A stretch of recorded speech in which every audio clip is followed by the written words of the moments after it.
বিসমিল্লাহির রহমানির রহিম। আসসালামু আলাইকুম। সবাইকে ওয়েলকাম করছি শিউলি কিচেন গার্ডেন অ্যান্ড লাইফস্টাইলে নতুন একটি ভিডিও দেখার জন্য। তো বন্ধুরা, রান্নাঘর থেকেই শুরু করে দিলাম।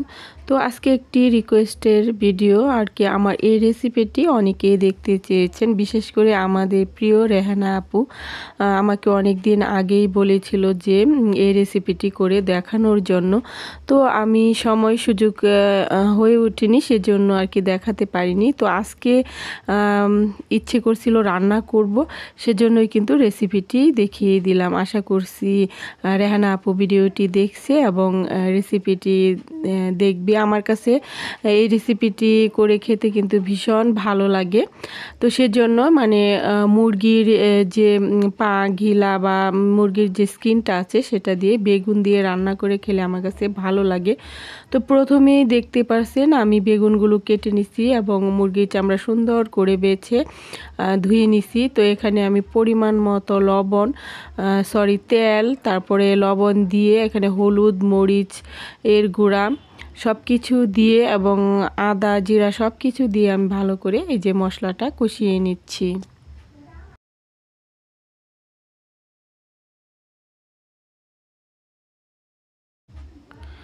তো মশলাটা কষানো হয়ে গেছে। এখন কিন্তু আমি এই যে মুরগির যে স্কিনটা মানে মুরগির চামড়া সেটা কিন্তু এখানে দিয়ে দিব, দিয়ে ভালো করে এটা কষাবো।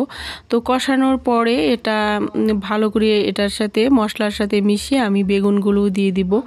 এখানে বেগুন কিন্তু আপনারা ছোট বড় যে কোনো বেগুনই দিতে পারেন। আর বেগুন দিয়ে এই রেসিপিটি করে খাবেন, যাদের ভালো লাগে তারা খেতে পারেন। আর শীতের মধ্যে তো আর ভীষণ ভালো লাগে, ভাত দিয়ে খেতেও ভালো লাগে, আবার পরোটা দিয়ে খেতেও, রুটি পরোটা সব কিছু দিয়েই খাওয়া যায়।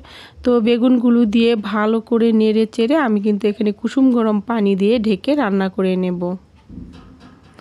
তো একদিকে আমার রান্না হচ্ছে আর এদিকে আমি দুপুরের জন্য আবার করলা ভাজা করে নিচ্ছি। তো এই যে এখানে কিন্তু আমি আরেক চুলায় কিন্তু করলা ভাজা বসিয়ে দিছি, করলাটাও ভাজা করে নেব।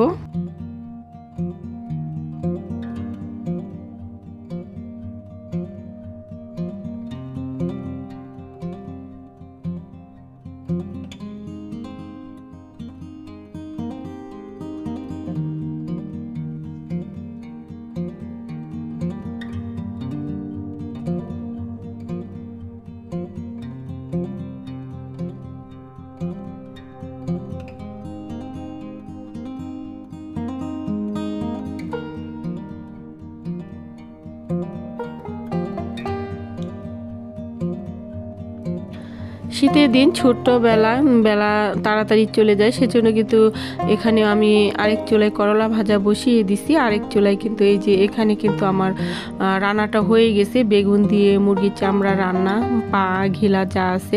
তো তরকারিটা আমার প্রায় হয়ে গেছে। এখন কিন্তু আমি এখানে ফ্লেভারের জন্য কাঁচামরিচ দিয়ে দিব কয়েকটা।